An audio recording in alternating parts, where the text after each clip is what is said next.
односно сме на пиедесталот, на второ место во цела Европа, а може би на некое повисоко место и во светски рамки. Како резултат на тоа, еве спомнувате повторно ке речам проекти на владата, па јас мислам дека во овие 20 и кусур години независност на Македонија по-голем, по-масовен проект од вашиот проект за иселување на преку 400.000 луѓе немало. Немало, ни еден проект не зафаќа толкава бројка на луѓе. Каква миграцијска криза, какви сиријски избеглици, 400.000 македонци избркавте од Република Македонија и албанци.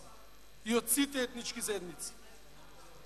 Како резултат на тоа, уште 75% младите што се останати тука својата иднина ја гледаат во друга држава, според сите анкети. А бројката од 400.000 е според Светска банка, не е според СДСМ или според опозицијата.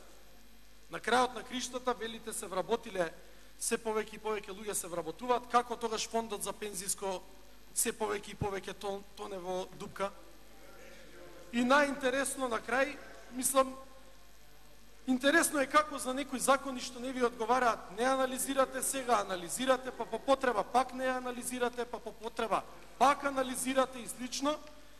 Прашањето е просто и едноставно, колега, не избегнувајте, не филозофирајте, не завлегувајте многу во деталите. Просто и едноставно е прашањето. Кажете, еве во контрарепликата сега доколку ја имате, кажете, дали сте вие лично за повисока минимална плата од 11.000 денари или сте да остане пониската од 8.000 денари? Просто и едноставно. Дали сте за 11.000 денари минимална плата или сте за 8.000 денари минимална плата? Благодарам.